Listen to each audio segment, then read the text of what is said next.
Hello again. My name is Carlos Rodriguez. I am a Sitecore consultant with ARC Systems. And in this video, I'm going to continue with my discussion about profiling content in Sitecore and how that could be used to drive personalization as it comes to your interactions with your customers. Okay. In part one, I went through a series of slides in which I described the process of creating a profile taxonomy once you've devised one. How to use that to create profile dimensions and profile keys, which provides a scoring-based system used to identify the significance of certain items or pages on your Sitecore site to the types of individuals who would visit those sites. And that's what the profile taxonomy described.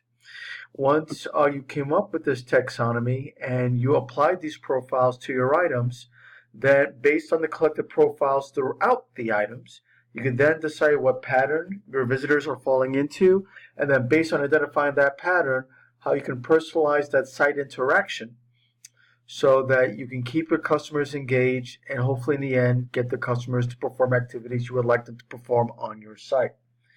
So in part one, we discussed that from a more theoretical perspective, showing you pictures of and images of what mechanism Sitecore provides to carry out this process.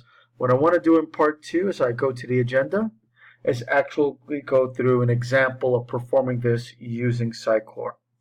Now, in the example I'm putting together, I figure I was trying to stick to something that we all may have some experience with.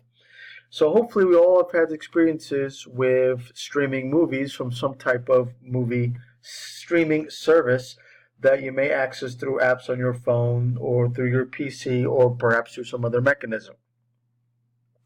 What's becoming more common with these type of services is that as you watch movies through these services and as these movies fall into certain genres, that based on the genre you seem to want to spend the most time in, they will give you recommendations on other movies you can stream from the system which may be of interest to you as a reflection of the genre you tend to visit the most as you use this particular movie service. So what I'm going to do is come up with an example where I'm going to create a movie's dimension. Within this movie's dimension, I'm going to define a set of genres, such as action, animated, comedy, drama, horror, romance, and science fiction. Now, when you think about how this is applied, let's just decide that for each movie, it's going to fit into one of these genres. Though I know that may not be totally realistic because often movies fall into multiple genres. Let's say for the purposes of this example, it's only going to fall into one of the 7 genres I identified. So the way these profile keys will work is that they're used collectively on an item to identify their genre. Through this, we will talk about how to create a profile card because particularly after a while, setting each key individually gets tedious. So the profile card will help me with assigning all these keys at one time. And then we'll talk about how we would create pattern cards based on the taxonomy we came up for our movies. And I can use these pattern cards to determine what pattern this visit or visitor is falling into and how I can use that mechanism to customize the way the site behaves. Okay, so without further ado, I'm going to get out of this slideshow and go into Sitecore.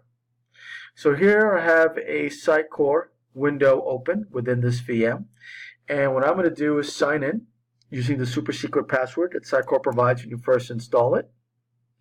And this takes me to the Sitecore Launchpad, which if you haven't been here before, this is the interface that Sitecore provides to allow you to access the many tools that Sitecore comes with. The thing to remember is that Sitecore is primarily a CMS, but as Sitecore has evolved, it's become more of an experience platform where not only can you use Sitecore for content management, you could also use it for a variety of marketing features and analytics. And what I'm going to be focusing on is one aspect of that, involving a tool known as the Marketing Control Panel. Right now you see all these icons because I'm here as an administrator. If I wasn't an administrator, I would have less icons. Certainly what I want to point your attention to is the icons to the left, because the leftmost set of icons are for tools associated with analytics and experience management. The tool I'm going to specifically focus on is the marketing control panel. So what I'm going to do is click on this icon and launch that particular tool. Once I'm here, I'm in the marketing control panel, and through this navigation pane on the left, I have access to the tools provided through the marketing control panel, and they're organized into a tree structure we tend to call, well, if it's the content editor, it's the content tree. So maybe in the marketing control panel, it's more of a control panel tree. But the idea being that Sitecore items, as they are called, are organized into a tree pattern where you have parents and children. And one of the children of the marketing control panel parent is the profile section. So I'll expand the profile section, and when I do, this particular profile section is made up of a number of profile dimensions, such as focus, function, movies, persona, and score. One way to look at the dimensions is that it's simply a profile category of sorts, which is used to organize the keys which are really involved in the scoring of those items associated with that particular dimension. Okay, so if I want to add a new dimension, all I would do is right click on the profile's parent, and if I click on insert, this profile option is used to create a profile dimension. The dimension I'm going to focus on is movies. And if I click on the movies dimension, this is the item that would be created where I would give it a name and a type. What the type describes is what do I do with the aggregation of scores associated with visiting the items profiled with the movies dimension. Okay, my first option would sum, which would simply mean that I would add the scores together. Other options are, I'll scroll down a little bit, averages and percentage. So one way to look at sums, if I was to use baseball analogy, is that the sums are like the number of home runs you hit, while average is more like the ERA, okay? And percentage is more like the number of at-bats you have and how I'm doing over the length of those at-bats. So it's just a different way of approaching the scoring of the profiles which are collected to help to determine what pattern they fall into. I'm going to stick with sum because that tends to be the simplest. So in essence, the profile key that gets the largest number will tend to win, and from a pattern matching standpoint. Okay? All right. So with that being said, let's talk about how this scoring taxonomy is achieved. If I expand movies, what I can show you are the 7 keys that make up the movies dimension. And I did it in terms of genre. So I have action, animated, comedy, drama, horror, romance, and science fiction. If I click on one of the keys, like action, note that excuse me, the range of action is from 0 to 10. And if you leave min value blank, that's assumed to be a 0. So this range could be any value you want it to be. And as I go through the other genres, you'll see that despite which one I have, they all go from 0 to 10, which means that each key is going to be equally weighted against the other. Does that mean that I can have keys which are differently weighted against other keys in the same dimension? The answer is yes, and I imagine that a more complex marketing taxonomy would actually have such things in place. But we're going to keep our example relatively simple, so we're simply going to equally weight them. Okay, so what does this mean if I profile an item with the movies dimension? Let me take a moment to show you that, and that will lead into my discussion about what profile cards are for. So, what I'm going to do for the next moment is go back to the Sitecore Experience Platform Launchpad where we started a short time ago. And if I go to the content editor, okay, what I'm going to do is go to a particular content item. And what I'm doing, by the way, is what I described in the slides in part 1. Okay, I'm going to go to my holiday section because these are the items that I'm interested in assigning profiles to. So if I click on a particular item like Battle of the Hills, note that there's this icon all the way to the right, which is your profiling icon. I'll go ahead and click on this a moment, and if I do, note that it then shows me the dimensions I've already defined in the profile section. It also shows me what the profile taxonomy I've assigned to a dimension if one's already in place. I'm going to talk about more about what this romantic particular designation is. It's a reflection of what we call a profile card, and that explanation is coming up. If I click on Edit for the movies dimension, I chose a romantic profile card as opposed to assigning each key value separately, which I could also do.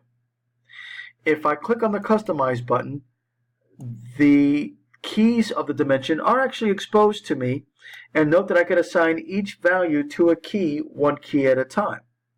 I have 7 keys for the movies dimension, so if I'm working with 10 movies, that's not so bad, but once this becomes 100 or even 1,000 movies, then setting each key separately can be a real drag and be quite tedious. So that's where profile cards come into play.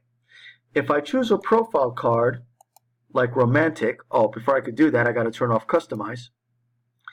It sets all the keys up at once, so that all I got to do is choose a card, and I don't have to worry about setting each key separately. Note that for this particular card, romance is at 10, but all the others at 0, which is why I'm getting a straight line on the chart. Okay, once I accept this, I'll click on OK, and note that the romantic profile card has been assigned to this dimension. It'll give me the name, the description of the card, and whatever image I set on the card. And if I click on OK, note that I'll also see this card next to the profile button for the item. And in addition to that, it will provide me the name, description, and image of that card that I could be used to be reminded of what profile card I assigned to the item. Now that I've described that, I'm going to go back to my Launchpad like I did before using that Rubik's Cube-like icon in the upper left. I'll go back to the Marketing Control Panel so I could show you where the cards that I've created for movies have been defined. So in the Movies section, there's a Profile Cards folder, and if I click on that, here are my profile cards. And I created those because I have no desire of assigning each value to a key separately for each movie. So what I decided to do instead is create a card that I can use to set all the keys at once. If I click on the romantic profile card, which I've used earlier, what I'll be able to show you is the name I gave the card, the description which showed up on that item when I saw what card was applied, and there's the image you saw, which I also applied to this card so that every time I see this image, I know what card is involved. Okay, how I set the keys is there's a section, or a field I should say, that allows me to set each key value directly so that every time I apply the card, these are the key values that will be set all in one shot. So as you can see, using profile cards does speed up the process of profiling my items. Now what's the difference between that and a persona card? If I click on the Anime Guy persona card, it really is a profile card. It just gives me more fields to fill out additional information about the profile card I'm trying to set up. So note that even though I didn't really fill out this card all that well, I do want you to see that there's a lot more information I could provide to really describe what this profile means. And if I scroll up, I also have a similar field where I can set all the profile key values. And note that even though I've been using them as silos for the most part, a profile card or persona card can have a combination of values for different keys if it makes sense for how the profile is applied when it's applied to an item. And that's really the only difference between persona cards and profile cards. Okay, at this point I'm going to stop the video and I'm going to go back to my slide briefly. In this particular lesson, I did describe what's involved in setting up the profile dimension and the keys. I showed briefly how they're applied to items, and then how I can use this to create my profile cards and my persona cards before I do apply them to those items. In part 3, I'll talk about how to apply these profile cards to items and then how to involve pattern cards.